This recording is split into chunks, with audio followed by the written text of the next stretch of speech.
Happy Mother's Day to all the moms out there. I hope that you are having a wonderful day with your children. And to the angel moms out there, like me, um, I hope that you are doing okay. I know that today is a hard day for a lot of us that really wanted to be moms, and for whatever reason, it just wasn't in the cards for us to be moms. I just want to let you know that um, I'm here with you. I feel your pain. I understand. Um, you're not alone, and it sucks. It really does. Um, my husband and I tried for over 20 years to uh, get pregnant, and we tried a variety of different things, including 6 months of infertility treatments and medications, extremely painful procedures.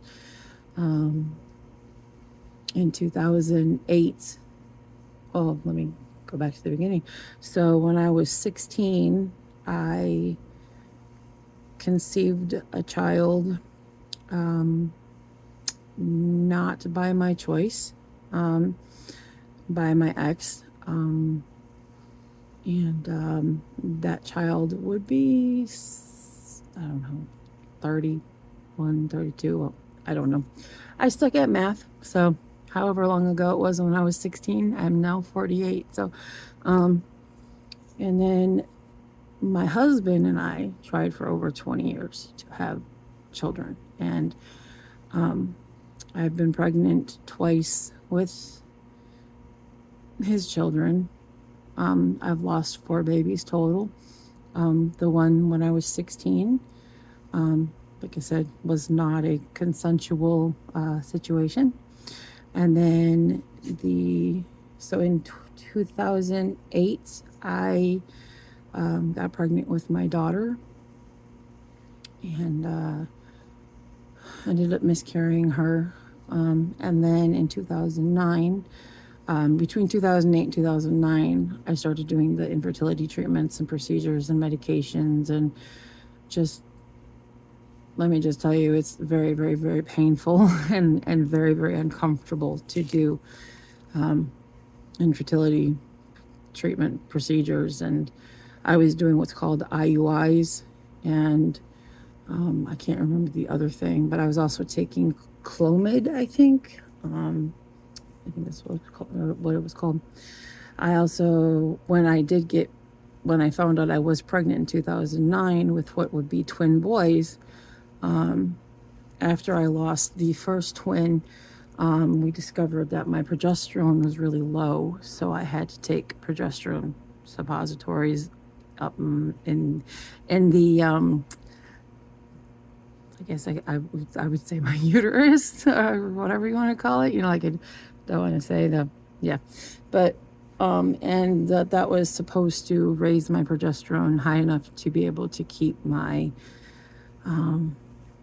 my second baby. But I kept telling the doctor that something was wrong, and he kept blowing me off and telling me that it was just new mom jitters and that everything was fine, and it wasn't. But anyway, by the time we started the progesterone, it was too late.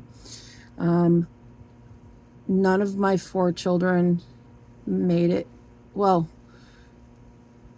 3 of my children did not make it past the first trimester. My twins almost made it to the second trimester.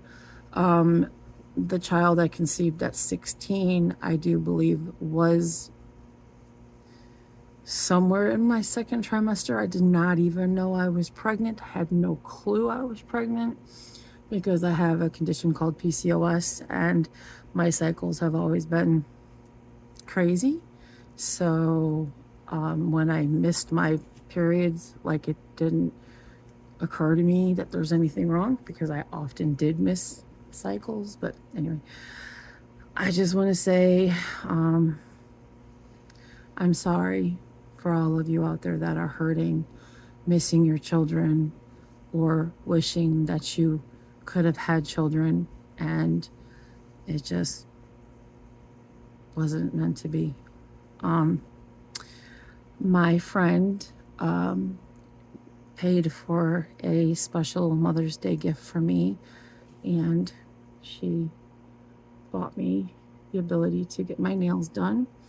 So they are butterfly wings in pink and blue for miscarriage and pregnancy loss.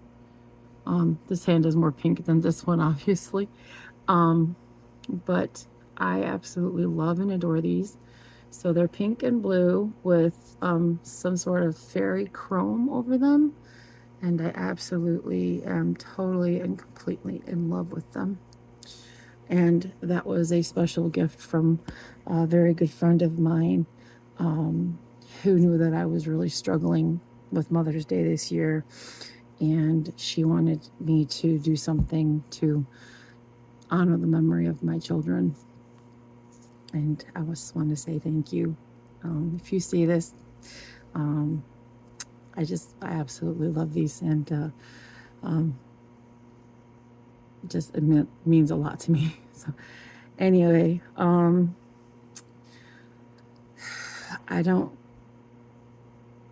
really have any other plans today. I'm just trying to get through the day, trying to get through this video without breaking down. It's been a hard day. Like, I have so many friends that have children and grandchildren, and at this point I might have even been a grandma if my first child would have survived. Who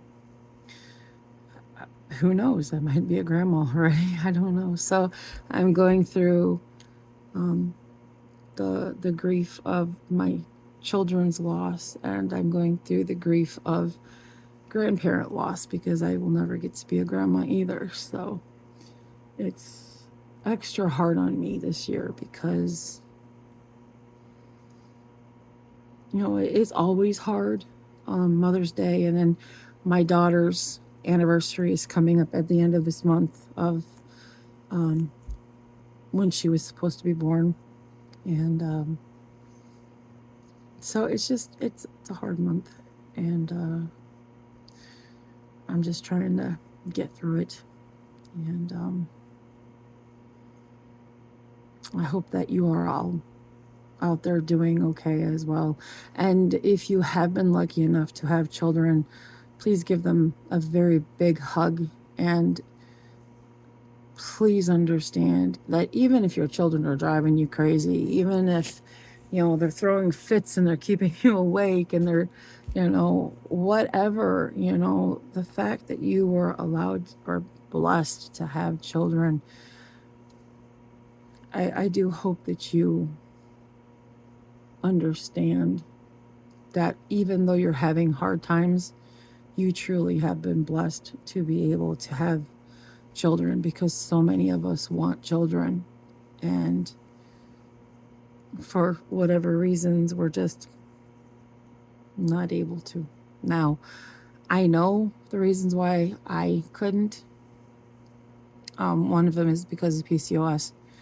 One of them is because of trauma when I was younger, sexual trauma.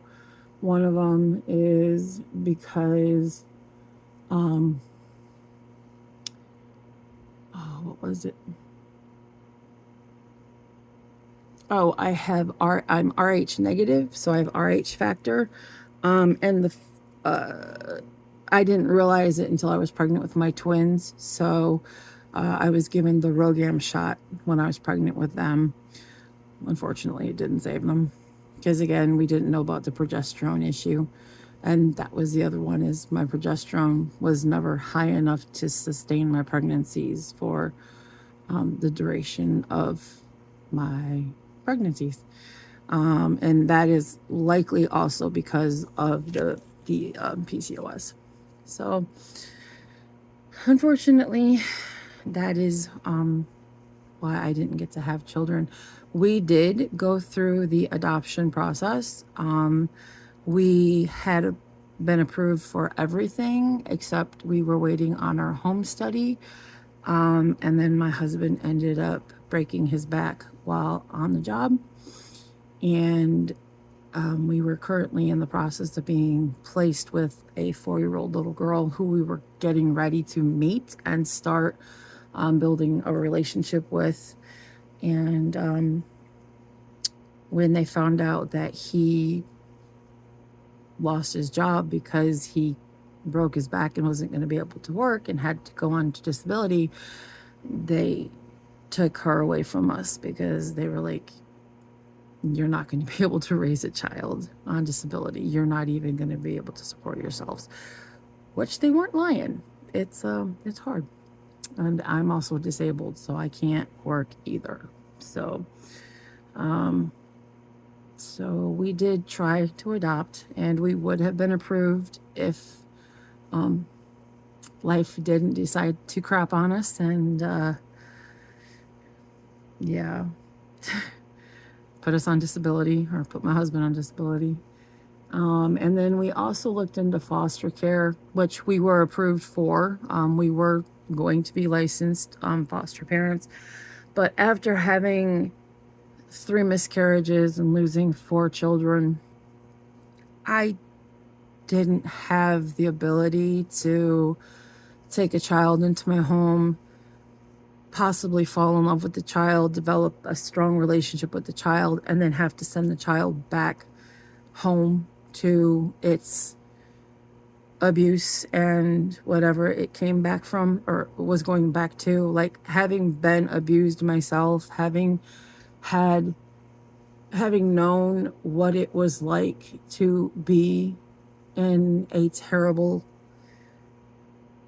horrific home life, I couldn't imagine what it would be like. Well, I imagined that it would be awful to be removed from the violence and the horror, to be put into a home where the people love you and keep you safe, and you may develop a relationship with those people, only then to be taken away from them people and put back in the situation where you go back to being hated and treated like crap. And I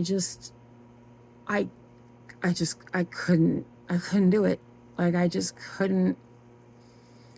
I couldn't get over my trauma enough to bring a child into my home that I knew would be temporary, give it the love and attention and everything that I had planned to give my children, and then have it go back to what it came from, and then I say it because it could have been a boy or a girl. I'm not trying to say it as it's not human. I'm just, it.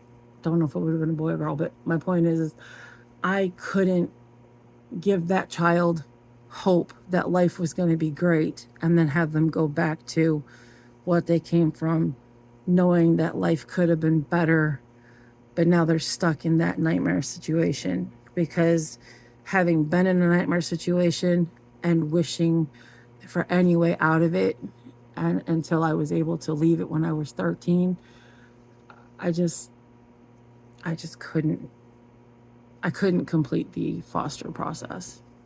So I did look into adoption and foster care after, while we were doing 20 years of trying to conceive. So I've been there, done that. So all you people that want to suggest adoption and all that stuff, I've already tried, been there, done that.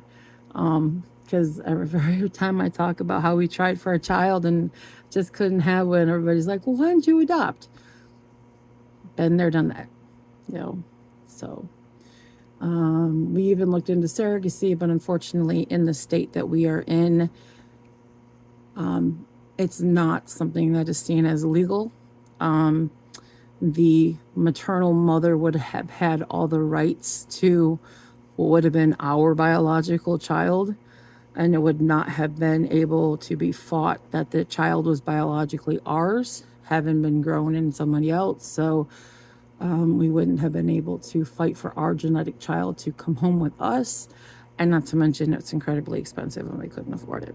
So but anyway, just wanted to just put this happy Mother's Day message out there to all you lucky moms and to all you angel moms that are grieving today. Um, you're not alone, and I wish I had better things to say.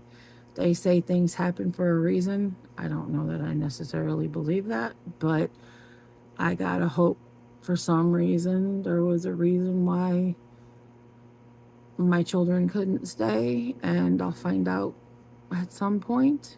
Um, and and I hope that you all can find out the reason for why you weren't able to have your children as well. I mean, don't know what's really at the end of this life, but hopefully it's something good, and hopefully it answers all of the questions we have had throughout our entire lives. Like, why do bad things happen to good people and all the bad people seem to get all the good things? But anyway, all right.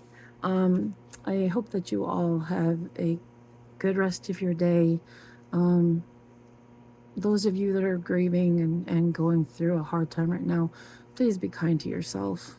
Um, give yourself some love and understanding, and just know that just because you couldn't have a child or you've lost your child, um, it doesn't mean there's anything wrong with you.